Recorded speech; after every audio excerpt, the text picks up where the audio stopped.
देश भर में सनातनियों के साथ जुड़े हुए हैं, लोग आपको बहुत मानते हैं और आप जमीनी तौर से सबके साथ जुड़े हुए हैं, सबको आशीर्वाद भी देते हैं, बड़े बड़े संत आपके पास आते हैं। तो क्या आपको लगता है इसमें स्ट्रेटेजी क्या है? इस देश की आबादी 80% से ज्यादा हिंदुओं की है, तो मुझे समझ में एक बात नहीं आती है जगत गुरु जी, कोई जिस देश में 80% से ज्यादा आबादी हिंदू है, उस देश में कोई राजनीतिक पार्टी ये कहे या कोई राजनीतिक दल, कोई अलायंस, इंडी गठबंधन ये कहे कि सनातन धर्म कोई हम खंड खंड कर देंगे, उसके बाद वो राजनीति करने की सोच भी कैसे सकते हैं? ये कैसी मानसिकता है? क्या ये नहीं सोचते कि सारे सनातनी एक हो जाएंगे और कहेंगे हम किसी एक पार्टी को वोट नहीं देंगे जो कहे हमारे धर्म के खिलाफ है? ये सोच कहां से आ रही है?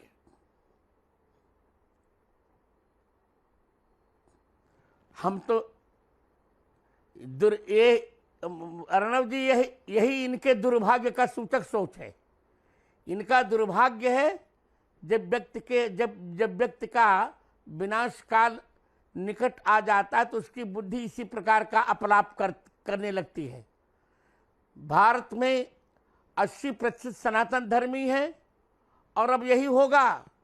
अब तो सनातन धर्मी निश्चित करेगा कि वह उन्हीं को वोट देगा जो सनातन धर्म का समर्थन करेंगे।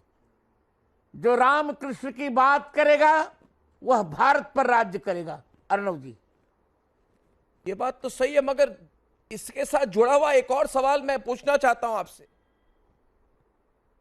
कि जगत गुरु जी, जब आप बात करते हैं, जब आपने कल वक्तव्य दी अपनी कि धर्म और अधर्म के बीच में लड़ाई है, तो उन्होंने कहा कि जगत गुरु जी राजनीति में क्यों आ रहे हैं? हिंदू संत, साधु, जगत गुरु, सन्यासी, स्वामी, सारे राजनीतिक, उनकी क्या राजनीतिक मंशा है? तो जी आप क्यों आ रहे हैं? वो कह रहे हैं कि बाकी लोग बोले, नेता बोले, मगर जगत गुरु रामभद्राचार्य जी क्यों मैदान में आ गए खुद?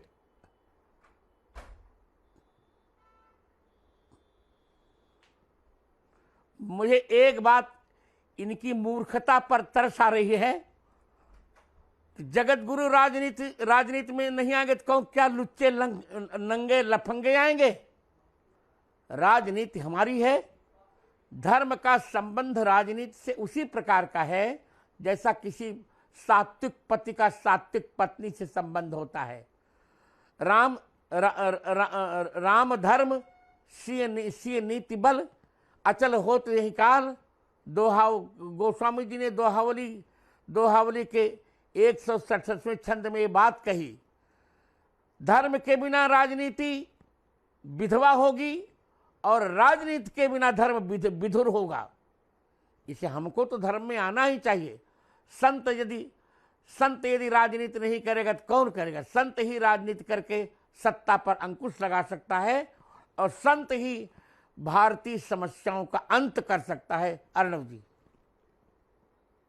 सीधा सवाल आपसे है जगत गुरु जी कि कमलनाथ इस पर मौन क्यों है?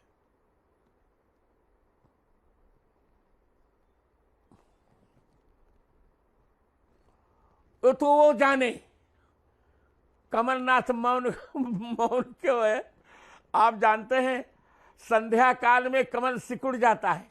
अब उनकी संध्या आ रही है, इसलिए कमल सिकुड़ गया है। मगर मौन धारण करना तो गलत है ना, ये मैं पूछ रहा हूं। कोई अगर कहे, वोटों के लिए कहे हम हिंदू राष्ट्र हैं, और उसके बाद जब ऐसी बात कोई नहीं, कहे अब तो संध्या के समय तो कमल सिकुड़ेगा ही भाई। मगर उनको समझ तो होनी चाहिए राजनीति। ये मैं सीरियस सवाल पूछ रहा हूं। जो अगर वो चुप रहेंगे, संध्या, उनका नाम है कमलनाथ। हाँ। और कमल संध्या के समय सिकुड़ जाता है। आप कह रहे हैं कि कमलनाथ जी सिकुड़ गए? आप मेरी बात सुन मैं समझ रहा हूं आपकी बात। आप मेरी बात, मैं समझ रहा हूं आपकी बात। हाँ, मैं आपका इशारा समझ रहा हूं।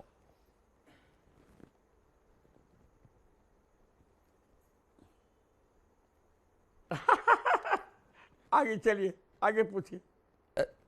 देखिए, इससे आगे ये सवाल है जगत गुरु जी की ये सनातन विरोधी बयानबाजी तो हो रही है, काफी कुछ हो रही है, 10 दिनों से हो रही है, आपने देखा है, सुना है। और इंडी गठबंधन जो है, उनके बड़े नेताओं ने सब मौन धारण करके रखा है। अब ये तो एक धर्म युद्ध है। इस धर्म युद्ध में जो मौनी बाबा बने हुए हैं, उनके ये मौनी बाबा जो बने हुए, उनके बारे में जगत गुरु जी क्या कहेंगे?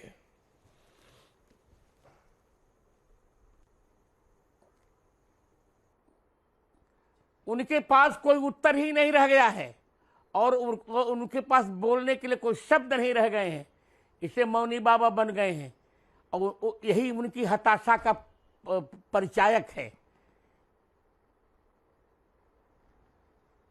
मगर राम भद्राचार्य जी, जिसके पास शब्द होंगे वो उत्तर देंगे ना। नहीं, वाड्रा कांग्रेस, सनातन धर्म का विरोध करके वाड्रा कांग्रेस के नेता है राहुल गांधी। पेरिस में हॉल में उन्होंने कहा कि मैंने गीता उपनिषद सब पढ़ ली है।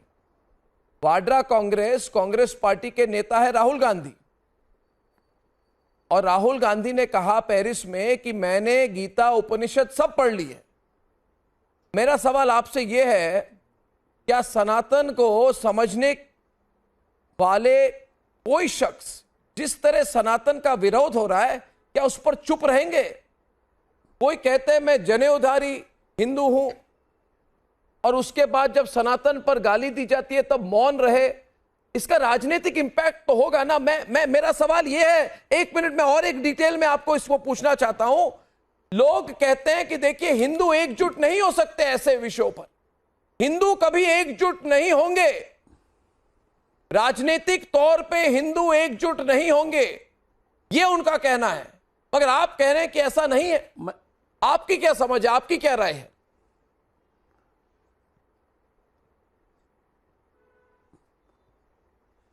मैं उत्तर देने जा रहा हूं। पहली बात तो राहुल गांधी को सनातन धर्म के संबंध में ABCD भी नहीं आता। सनातन धर्म को पढ़ने के लिए कम से कम आध्यात्मिक जीवन के लिए 300 वर्ष चाहिए। राहुल गांधी क्या पढ़ेंगे सनातन धर्म को? झूठ बोल रहे हैं, वो केवल धोखा दे रहे हैं। वे कौन से हिंदू हो गए? कब से उनको हिंदुत्व के प्रति प्रेम हो गया? और दूसरी बात यह है कि ऐसे संवेदनशील प्रसंगों में उनका मौन रहना दुर्भाग्यपूर्ण है। और तीसरी बात यह है कि अब हिंदू एक होकर रहेगा। मैं आपको वचन देता हूं, एक ऐसा एक प्रसंग है जिसको सनातन धर्म के प्रति पीड़ा होगी, सारे लोग एक होकर इस युद्ध में योद्धा बनेंगे। अर्णव जी, तो जगतगुरु जी, आप भी मध्य प्रदेश में हैं, और जैसे कि आपने आज सुना प्रधानमंत्री को उनकी पूरी भाषण के बारे में आपने भी उल्लेख किया, तो प्रधानमंत्री जी भी आज मध्य प्रदेश में थे और उनके सीधे शब्द ये थे, उन्होंने सीधे शब्दों में बोला कि इंडी गठबंधन से हर सनातनी देश से प्यार करने वालों को सतर्क रहना होगा। तो सवाल मेरा यह है, इस पर आपका क्या कहना है जो प्रधानमंत्री ने कहा? और सनातनी अगर जाग उठा तो इस गठबंधन का क्या होगा और कांग्रेस पार्टी का क्या होगा?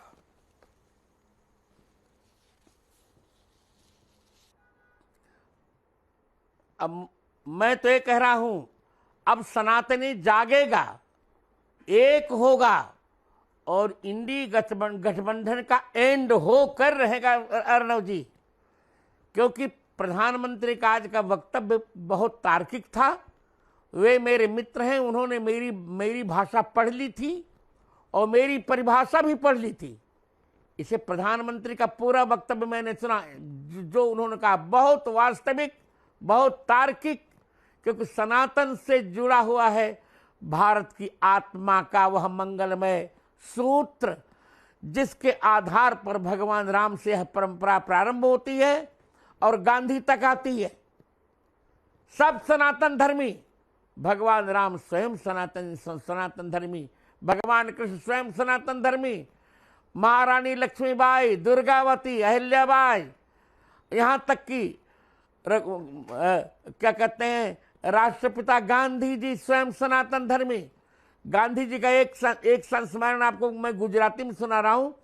गांधी जी ने अपनी भतीजी मनु जी से कहा था, मनुबेन, जो मरण काल में મારા મોઢાથી રામ શબ્દનું ઉચ્ચારણ ન થાય તો તમે ઘોષિત કરી દેજો कि गांधी नास्तिक હતો, अर्थात मरण काल में यदि मेरे मुख से राम नाम न निकले तो तुम घोषित कर देना कि गांधी नास्तिक था। इसे सनातन धर्म के प्रति अपमान करना है, पूर्ण दुर्भाग्य का प्रकरण है। और मैं बहुत स्पष्ट कह रहा हूं कब इंडी गठबंधन का एंड ही होने वाला है। इसी कारण ऐसे बयान आ रहे हैं और कोई वहां का जिम्मेदार व्यक्ति कुछ कह नहीं रहा है। राहुल उपनिषद पढ़े होते थे, इस प्रकार के सनातन धर्म का अपमान सह पाते? कभी नहीं सह पाते। कोई भी जिसको हनुमान चालीसा भी याद होगी वो भी सनातन धर्म का अपमान नहीं सह सकेगा, उसका खून उबलेगा और कुछ न कुछ उसके मन में आक्रामक भाव आएंगे। तो आपका ये कहना है कि जो भी इस पूरे विषय पर मौन है वो निसंदेह सनातन विरोधी हैं।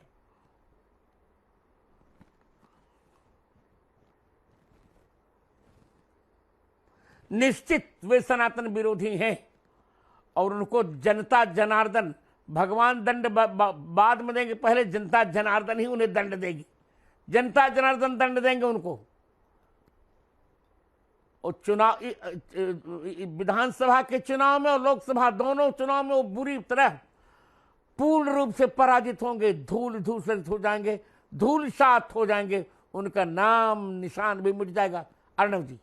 जी जगत गुरु जी, जितने रिपब्लिक भारत के दर्शक हैं उनको आप क्या कहना चाहेंगे आखिर में? जितने रिपब्लिक भारत के दर्शक हैं पूरे देश भर में, विदेश में कई लोग इसको ऑनलाइन, इंटरनेट सब में देख रहे हैं, उनको आप क्या कहना चाहेंगे?